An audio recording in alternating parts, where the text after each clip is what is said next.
Hello YouTube! I'm Nye from the Finale Guitar Shop in Sheffield and you're watching my channel Folk Friend, your one-stop shop for Celtic backing guitar tutorials. In today's video I'm going to be running you through the very last part of my Picking Chords by Ear series. In this one I'm going to be showing you the Aeolian mode, probably the least common mode used in Celtic music, but this is what classical musicians would refer to as the natural minor scale, the Aeolian scale. The scale sounds something like this. And there are still a fairly sizable number of tunes in this mode, so it is really useful to understand how it works and how you can pick chords for it. Before we get into this free video, could you please do me a huge favour? If it does help you out, just hit the little like button down there. It's the little thumbs up. Really helps the channel because it gets my videos shown to more people, the more people click that. The other thing is, while you're here, if you want a free Celtic guitar tutorial every weekend, click the little subscribe button just down there and hit the bell next to it as well. Then you will get those. You get a little notification at the top corner of your YouTube when you visit the website, and that will be new free videos from me once a week. In this video I'm going to be using as an example a tune called The Rights of Man, which is a hornpipe, debatably Scottish or Irish, but it's very, very old, and it is written in the Aeolian mode. It's in the key of E Aeolian. If you want to practice along with this tune, I've made a free video in which it plays at 3 different speeds. Starts out really slowly, then it does it sort of medium, and then it plays it at session speed. And my mum's played them all on the whistle, and then I've looped them up. There are also guitar chords on screen, and if you go on the Folk Friend website and click onto the playalongs section, linked in the tab in the corner right now, then you can find a complete pack of 20 of these playalongs, and they each have a write-up as well of why the chords work. So go and check that out if you'd like loads of Irish tunes to practice playing along with, or check out the free version, which is linked in the previous card or in the little box down below, and you can practice playing along with this tune at home as well. So the Aeolian mode, as I said before, is what classical musicians would call the natural minor scale. In terms of the 7 Greek modes, the Aeolian is the 6th one. And when you see a key on your circle of fifths or something like that, it may say something like G major is related to E minor. Well, the Aeolian mode is what they're referring to, really. So E Aeolian is related to G major. And you can see that here on my mode wheel if I turn it to G Ionian. There we go. G major, you can see the 6th mode, which contains the same notes as it, is E Aeolian. Now, if everything that I just said sounds like complete gobbledygook to you, then what you need to do is go and learn a little bit about the music theory behind the modes. I've made 2 videos about that.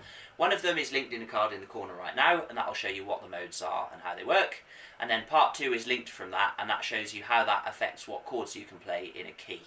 You can also use my tool, the Amazing Mode Wheel, to find all the chords for an Irish tune in any of the 4 folk modes really quickly and easily. Check them out, they're available on folkfriend.co.uk as well. So, we know that in the key of E Aeolian, the chord options we have are the same ones that would be available in the key of G major. So in G major we'd have G major, A minor, B minor, C major, D major, E minor and F sharp diminished. And it's exactly the same list in E Aeolian. The difference is that because we're in the key of E Aeolian, we're going to start the tune on E minor, because that's our key chord, and we're going to finish the tune on E minor to make it sound like we've come home at the end of the tune and at the ends of the sections. Our main chords are always chords 1, 4 and 5, and you can break a tune down into those by ear, and that's what we're going to start out with in this video. So chord 1 is going to be E minor, chord 4 is going to be A minor, and chord 5 is going to be B minor. Eagle-eyed viewers amongst you will notice that this is the very first mode wheel that ever got made, and it actually has a few little spelling mistakes on it, like co written there and Locrian instead of Locrian. I love this one. This is my little pet mode wheel, which probably will be worth a fortune in 50 years time when everybody wants a mode wheel. This one will be a collector's item, no doubt. What we're going to do first is we're going to go through and we're going to break the tune down just into E minor, A minor and B minor, chords 1, 4 and 5. Now this is the exact same deal I've talked about in the previous 3 parts of this video. Chord 1 goes at the beginning, chord 1 goes at the ends. Chord 5 goes on every 7th foot tap. So you do 2 foot taps per bar. So if I go along with the tune, I'll click my fingers where I would tap my feet, we'll count those, and every time I get to 7, you'll get chord 5. The first time you get to chord 5, you'll be halfway through the A part, so you'll stay on chord 5 for a whole bar, aka 2 foot taps. And the second time you get to chord 5, you'll be at the end of the A part, and so you'll go from chord 5 back to chord 1, so they get 1 foot tap each. The A part then repeats, so you do all of that again, and the same formula applies in the B part. So let's just have a quick little look at that. 1, 2, 3, 4, 5, 6, chord 5 here, and 1, 2, 3, 4, 5, 6, 5 back to 1. Something like that. Now that is what you'd expect as your basic framework. In this tune, however, we're actually going to do something slightly different, but I'm going to come back to that in a minute. Let's talk about the other chord that is involved, which is chord 4. So the other thing that you're going to have to listen out for is if there are any chord 4-y sounding sections. The feel of a chord 4 section in the Aeolian mode, it's the same deal as normal. It's like it's kind of over there. So we're do do do do do do do do do do do ba ba da da da da dung. That kind of feels a little bit to me like it's gone somewhere else. So that's where your chord 4 goes. But it's a bit less optimistic. Normally chord 4 has a kind of, oh, it might be nice over there.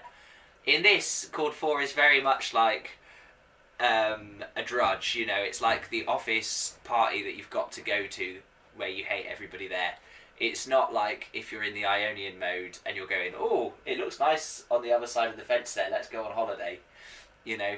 So it's still got that feeling of moving away to chord 4, but it's a much darker feeling than it is in the Ionian or the Mixolydian modes. And that's because your chord 4 is minor, whereas in those two it would be major. Now let's just go back to my chord 5s. In hornpipes, there is slightly more possible variance with the rule about where chord 5 goes. And actually with this tune particularly, if we listen to it again, we've got something like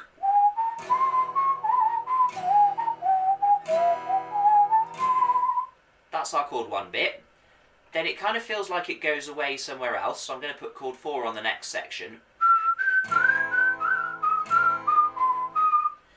And then we get, that's our 7th foot tap, so that's chord 5. Then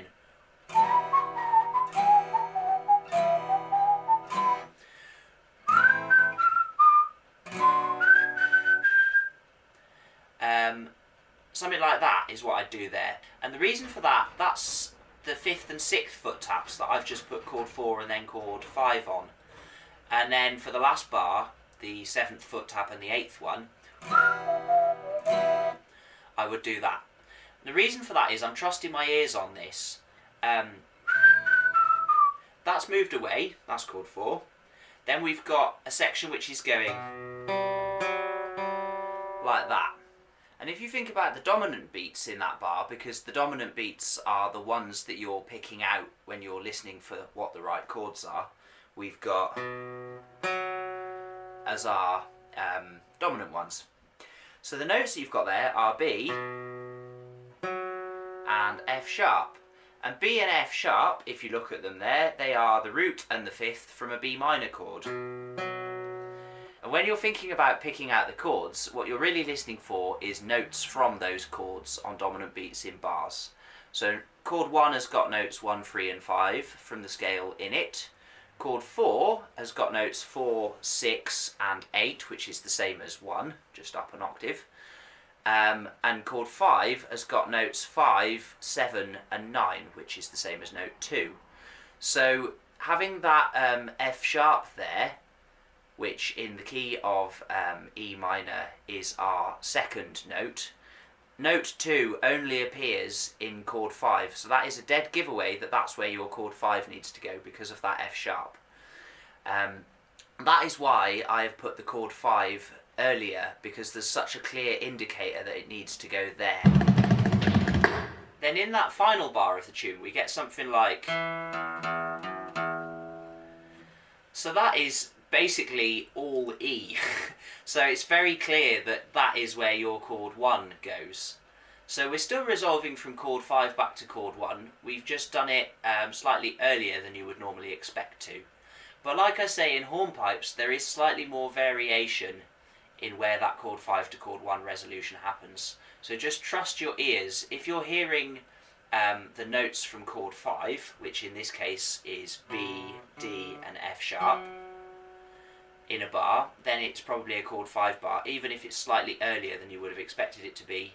And if in the final bar you're just hearing chord 1, then move your 5-1 resolution a little bit earlier, and that'll make it all work.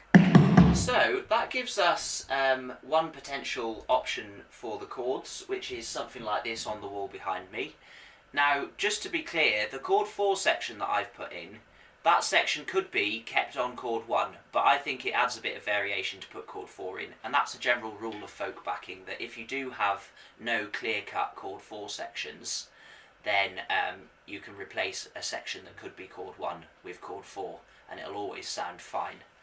So those really are the first 2 rules of folk backing, which I talk about a lot in my book, Backing Guitar Techniques for Traditional Celtic Music, available in a little card in the corner of the screen right now. The first 2 rules are, number 1, that you go from chord 5 to chord 1 at the end of sections, and that you go to chord 5 on every 7th foot tap. And number 2, that any time you get bored of playing chord 1 for a long time, chord 4 can replace it at will. Now that we've got our very basic kind of 1-4-5 framework worked out, let's have a look at some substitutions we could throw in to make that more interesting. So, if we look at the mode wheel again, every minor chord has a related major chord. So in the case of E, the related major is G. In the case of A minor, the related major is C. And in the case of B minor, the related major is D. In the Aeolian mode, you can swap any of your 3 main chords for its related major.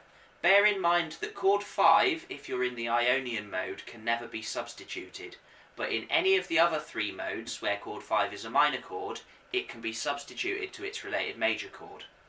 So that gives us lots of possible options for this. We could take this simple progression and we could convert it into all sorts of different versions. One thing that I'm definitely going to do to start with is I'm going to take out my chord 5s, my B minors, and I'm going to replace them with Ds. And there's 2 reasons for that. Number 1, in the context of this tune, it sounds nicer. And number 2, it's a lot easier to play. So when you look at the slow version of the tune that I've put on the play-along video, the first version that it gives you just uses E minor and D for most of the A part. I'm going to also add, instead of some of the E minors, I'm going to throw in some Gs, and instead of some of the A minors, I'm going to throw in some Cs. So you'll be able to see, if you'll pardon the pun, you'll be able to see a few different options.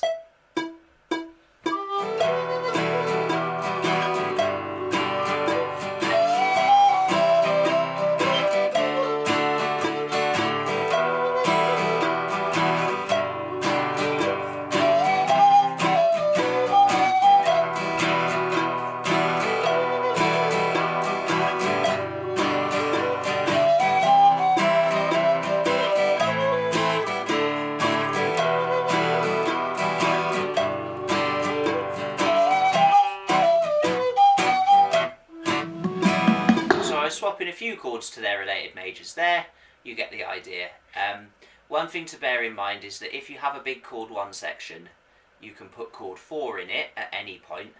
That also means that you can put chord 4's related major in it at any point. And this is true in all the modes as well. So if I had my big section of E minor at the start, I could put A minor anywhere in it, I could put C anywhere in it as well. Now we've talked about subbing minor chords to their related majors. You can also sub in the other direction. So instead of E minor, as well as playing the related major which is 2 above it within the key scale, I could play the major which is 2 below it in the key scale, and that is C major. So as I just said, in a roundabout way, you can play C instead of E minor as well, and that'll sound cool. For A minor, if we go 2 chords down in the key scale, we get to F sharp diminished. I've said before that folk music tends to avoid diminished chords because they don't sound very nice. But what we do for F sharp diminished is we take a D chord and we hook the thumb round the back. And that gives you the first inversion of a D major chord, which is called D over F sharp. And we're going to play that instead of F sharp diminished. So we could replace any of our A minors with that chord. And by extension, that means that we could replace anything in a chord 1 section with that chord, because that is a sub for chord 4, and chord 4 can replace chord 1. Now for chord 5, which is B minor, chord 5 can only sub to its related major. It doesn't sound finished if you sub it down to G. G back to E minor is not a valid ending for a section, it just sounds weak and unfinished. So chord 5 can only sub to D, which is its related major. However, we've already covered G major because G major is related to E minor, so you can play G major in a chord 1 section. So that covers all the bases and shows you how you can use every single one of those chords somewhere in the tune. And you'll find if you go along with the play-along video that I've given a few different options for that, as well as some jazzy ones as well. So that about covers how to pick chords by ear for the Aeolian mode. It's exactly the same principle I've covered in the previous parts of this video. Step number 1 is work out what your key is. If you know you're in E Aeolian, you're going to start and finish the tune with E minor. Step number 2 is make sure you know that chord 5 goes on the 7th foot taps. The first time you get to it, you do a whole bar of it, and the second time you go chord 5 back to chord 1. Just bear in mind that with hornpipes, you may find that chord 5 kicks in a little earlier than you expected, so that you get a whole bar resolution back to chord 1 at the end.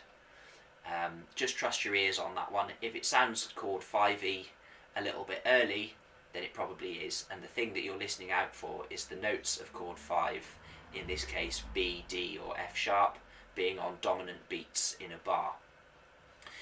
The third thing that we've covered then is the 2 main types of substitutions. You can substitute a chord for the chord which is 2 above it. In this case, it's our 3 minor chords, chords 1, 4 and 5, that we're substituting to their related majors. You can also substitute chords 1 and 4 for the chord which is 2 below them in the key scale. So that is your kind of complete available substitution options. And finally, we said as well that chord 4 can replace chord 1 anytime you're bored of playing chord 1. So that by extension means that chord 4's substitutions can replace chord 1 as well. So I'm just going to show up on the corner of the screen here a complete list of all the chords that you could play in a chord 1 section, because there's actually a large array of them, and there they all are. If you had a really definitely chord 4 sounding section, here's a list of the chords that you could play in that. So that's a slightly smaller list, and for chord 5 there's an even smaller list, it's just chord 5 or its related major. So those are your options. Now there's one more piece of the puzzle when you're talking about substitutions in the 2 minor modes, which are the Dorian and the Aeolian mode. There's a really interesting feature of Celtic music, which is that in the minor modes, the 6th note very rarely appears in the melody.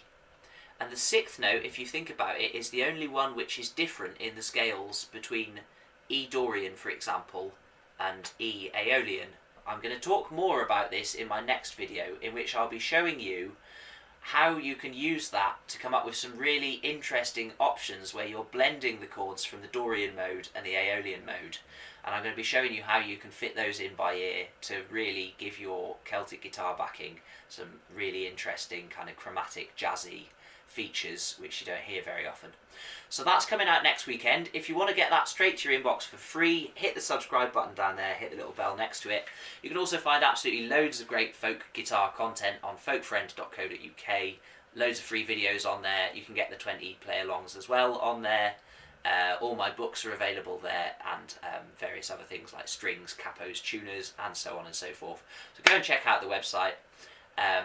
Last thing from me, if you could do me a huge favour, like I said before, hit the little thumbs up down there. That really helps out the channel, gets my videos shown to more people. Drop me a message if you'd like to book a guitar lesson as well. I do teach over Zoom to students all over the world. So get in touch, it'd be lovely to hear from you. Thanks very much for watching then. I will see you all next weekend for lots more Celtic guitar tutorials.